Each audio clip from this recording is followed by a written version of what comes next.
Good morning, everybody, and welcome back to the channel. I wanted to talk to you today about supply for the narcissist and the demon orchestration inside the narcissist and why the narcissist needs supply. Why do they need your emotional support? So let's jump in.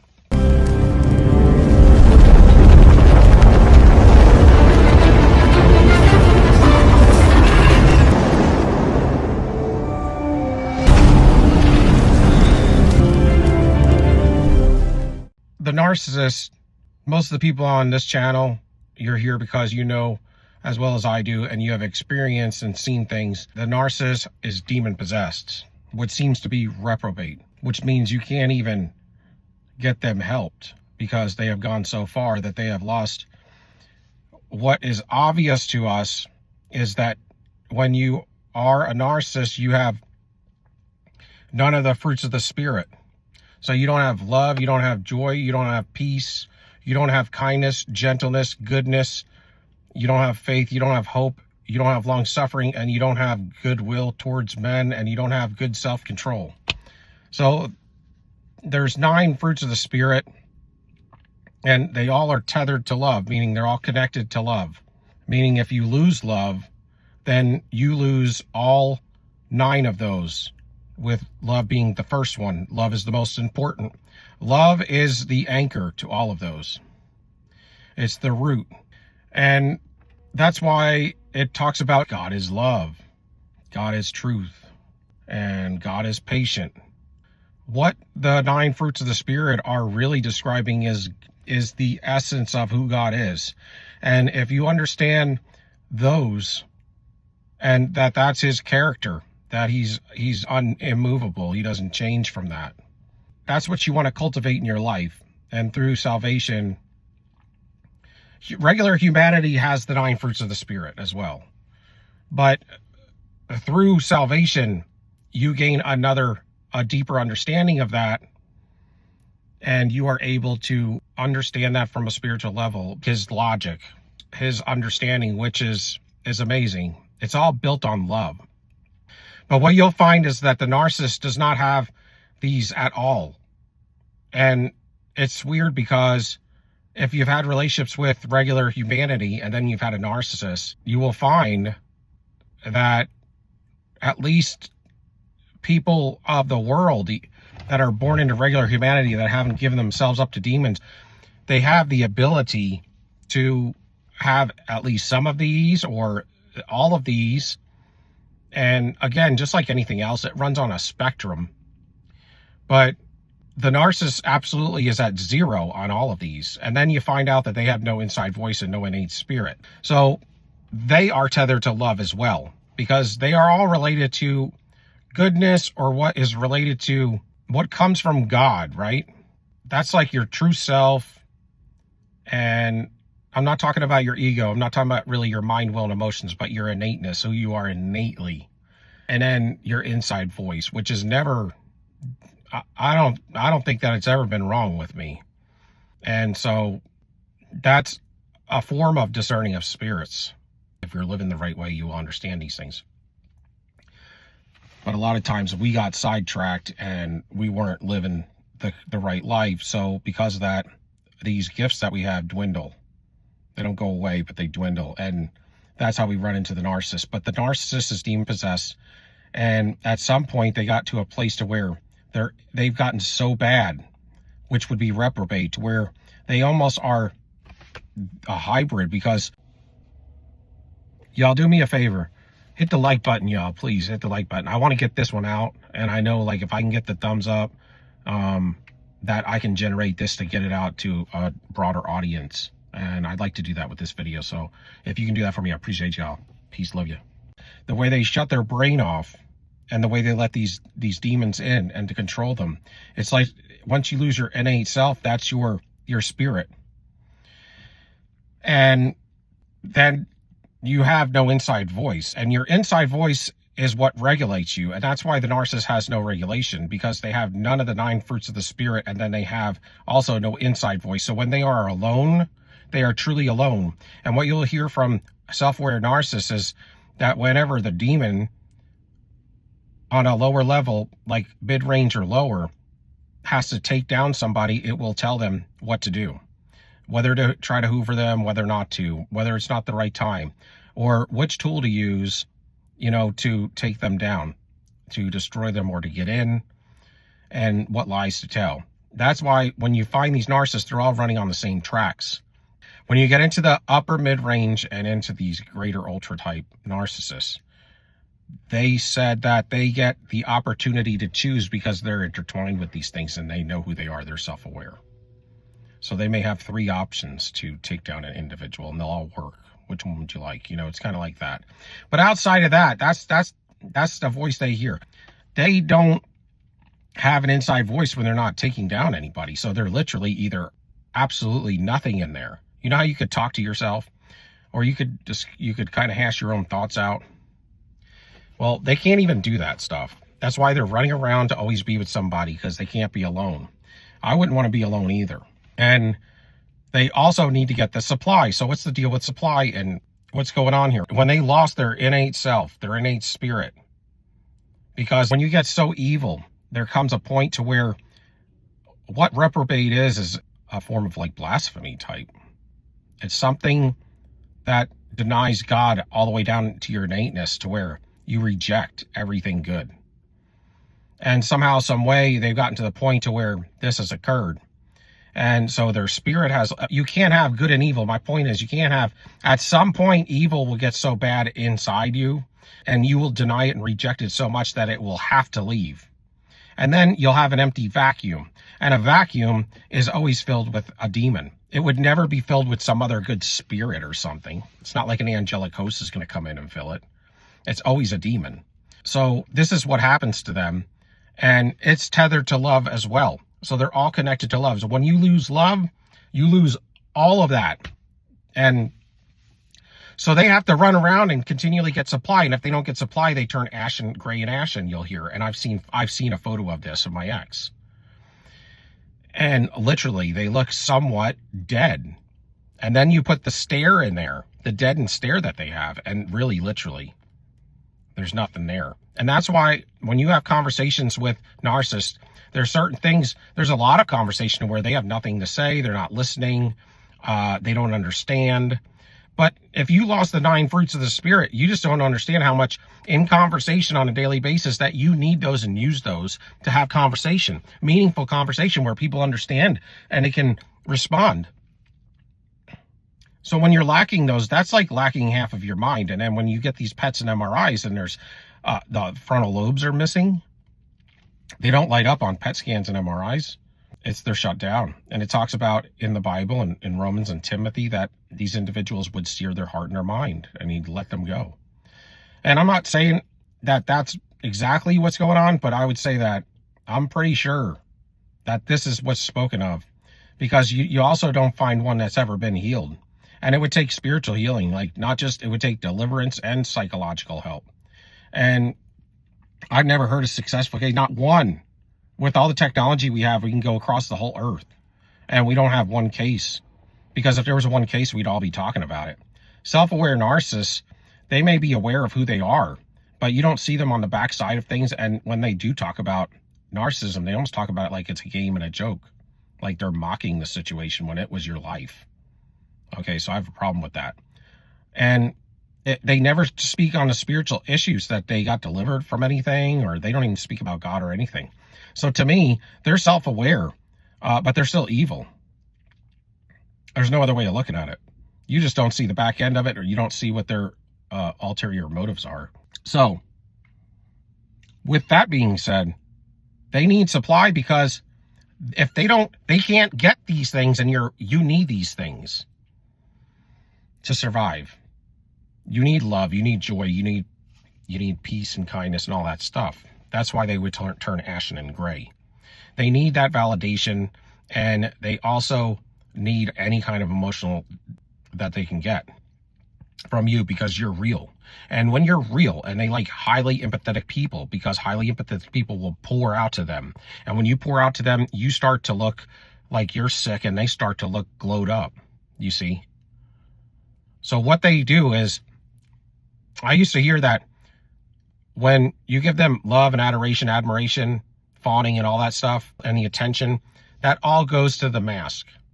And when you give them anything like that's on the evil side of things, depression, rage, anger, hate, if you're sad because of them, or if they destroyed you, and all those feelings, they feed the demon.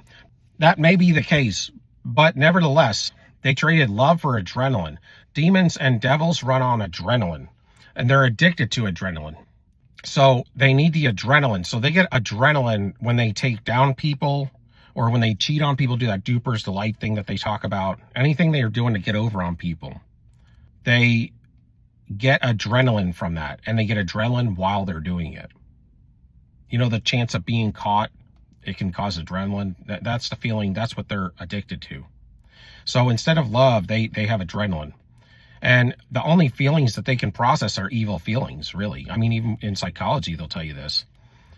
They don't feel love, and they don't feel anything of the fruits of the spirit. So they can only understand rage and hate, shame, envy, depression, anxiety, and paranoia.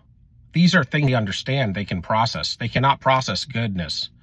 And because they cannot process goodness, for them to go out and get fuel, they have to get attention and all of this. You're great, you're awesome, you're the best thing since sliced bread. This is the things they got to hear. Or they may talk themselves down, self-deprivation, so that people will build them up. All of that is what they take that from you. When you tell that to somebody that's a narcissist, they grab that energy, that fuel, and they take it from you. It's almost like they are a negative pressure to taking energy. And when you're with regular humanity, it's like you both have a bubble. And it's like, so you could give somebody that's humanity that kind of admiration, and it doesn't just suck out of you. But when you give it to a narcissist, it sucks from you, and it gives, a lot of times, it'll either drain you. I think what it does is it drains you when you give them goodness, because you're consenting to it. You're consenting to giving it to them. Again, it comes down to consent. And what happens is, then when they do things to you, rage out on you, get you to project onto you, and get you to reactively act upon those things, and to do things where you accept it or apologize to them, that's that negative energy that sucks into you. And then you got to burn that off, and that's why you feel like a narcissist. Because they look like you and you look like them. So really, when they come into your life, they are actually trying to become you. That's why they mimic you. And a lot of times you won't see this. You'll see this if you were to find them out and about with other people. They would be acting like you. They take your mannerisms, your tone of voice, the way you move, the way you talk, the way you look, the way you laugh, and they mix it with that fuel that they take from all the admiration and the pain that they get and give to you. Okay? And they switch energy with you, and then they become you. They walk in your spiritual footsteps, so to speak. And they do this to get other forms of supply, and they do this because if they didn't get these kinds of feelings, they can't generate them. But if they don't get some of this goodness, then it'll make them psychologically crazy. And it would also, probably their anatomy it starts to decompose, because, when you play good holy music and good vibrational music, it will vibrate into pretty pictures. If you were to use water, ice, and if you were to use sand and let it vibrate, when you use good heavenly type music and you're on a high vibration, it has this healing qualities to it. So when the narcissist is with you and taking this energy from you, it's also feeding this life force. They call it life force energy, soul energy, because what they're doing with it is your cells are made by God, your organs and everything, and it needs some sort of goodness. You cannot house just evil in you and survive. So when they talk about they need it for survival, they literally do. And so these cells and things got to get fed with some sort of goodness, but because they can't generate it, it's now impossible. they have to run around and get it. They have to get it from other places. They could even buy it if they have a lot of money. And that's why money is the number one thing that a narcissist wants for supply. Because if they have money, they can buy anything. And what they do, they also, if they didn't have this goodness and attention coming to them and them sucking that energy, what would happen is they would always be a negative, evil-looking individual. They would actually look like what they are. And that's what you see behind closed doors. It's almost like they take a mask off or something. Because what you see behind closed doors, that stays behind closed doors. I talked about this the other day, the cult, where the family cult. What happens behind closed doors stays behind closed doors. And they're totally different than what they are out there and about. And everybody thinks they're great. That's because they're wearing your fuel. And if they didn't wear your fuel, they wouldn't be able to do that. For them, looking good, acting right, out and about, it's the false self. So they don't have a true self anymore. So if they did have a true self, it would be able to cultivate these things through the 9 fruits of the Spirit. But because they have rejected it, it is now filled with nothing more than demons, and they wear a mask, which means they have to promote a lie. With no generation of any kind of goodness, the only thing they could generate is evil. And that's why when you look at the attributes of a narcissist, there is nothing good in them. And so even when you think about getting them help, it's like you can't take somebody that has absolutely nothing in them good and make them good. If they had something to draw from and work with, but they don't. And that was their choice. So, I mean, it's any way you look at the narcissist situation is a sad situation. Coming from an empathy standpoint, it's not something that I think is great and I think it's funny or whatever.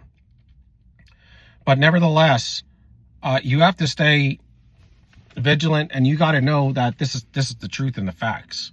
And you got to accept that, and you cannot waver. You cannot go soft on them because they will destroy you.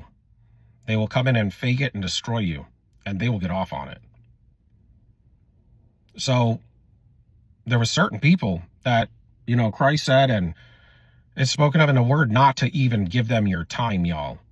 Have nothing to do with them. Nothing to do with them. And this, the narcissist types. So what they do is, so if you have a primary supply and you can pour out to them, then they can get all that fuel off of you. And that's why they like the primary supply. One high in empathy and somebody that pours their heart out to them, and somebody that's loyal, that really can cultivate in the fruits of the Spirit, whether they're saved or not. So they're really drawn and attracted magnetically to these individuals and this is where society will tell you opposites attract. Yeah, they attract, but that's not right. That's not good for you. They really don't attract, but that's what attracts with evil. That's what attracts with demon-possessed individuals and reprobate individuals. But regular humanity, it's likes attract, typically. And that's why when the narcissist comes in, they got to marry you. Because it's likes attract. But your childhood wound was very similar to theirs. And that's where you did attract. And they could see it in you. But also what came with that is they like the high empathy. Initially, you were built in these families to take care of narcissists. Being the black sheep, being the scapegoat. On a spiritual sense, if you were to never wake up, you would perpetuate the same thing. Probably in the past, your family history and your genetic history was. There was always one empath in one of these families, typically, and they're usually unawoke from birth to death. That's why when you wake up to break the curse, it's a special thing. And you're a truth seeker on another level. And they have to make that when they have a lot of supply, a lot of fuel. And that's why even when they're with the high-valued empath, as far as the high-energetic empath, it's energy and motion as emotions, that they will also get second and tertiary supplies. That's why I said they build their fuel matrix off of your fuel. Because you give so much that you're like giving to the amount of like 10 people. And they're still going out and cheating on you. and getting more supply off of them because they're insatiable. But this is how it works, and they got to continually do this. So that's why their rotations, they never end. It's like if there's 3 of you, they go from supply to supply to supply, supply, supply, supply. And then when one falls off, they get another one to come in and fill that old rotation with somebody new. And they got to keep doing that. It's like a real estate agent that has to keep their pipeline full because they run off commission only. So you got to continually feed it, or else you're not going to get a paycheck. And for the narcissist, they got to continually feed it because they don't know when one of their supply sources is going to leave and never come back. And what that's going to put a gap in their fuel matrix, and that's going to make things go down. It's like the stock market with them. It goes up and down, and it's volatile. And that's why they say, like, higher echelon narcissists that is self-aware, they make a lot of money, and they have a lot of people around them to where they can get good fuel all day long because of their reach, their power in this world, and the community that they're around, and the options they have. So they're kind of like the drug addict that has the best drugs, and they never run low. And the narcissist that you're with, or that you knew, or that's from around the way, they don't have that opportunity. So they're like the drug addict that has ups and downs, highs and lows, because they get good drugs sometimes, like, for instance, when they're with you and you would fuel them. That's good drug. Then they would get the crappy drug, the dirty drug, which would be like from them arguing with another highly narcissistic individual that they're trying to use as source supply. And that gives them very little shine. So they have trouble. As they don't get fuel for this from love, admiration, adoration, and they don't get adrenaline from the evil that they're doing behind people's backs and stuff. And that's the thing too. From somebody that's a narcissist they're dating, or a narcissistic individual, they don't enjoy cheating on them because it doesn't do much. They're cheating on each other. And somebody at the same level of fuel as you, it doesn't do much.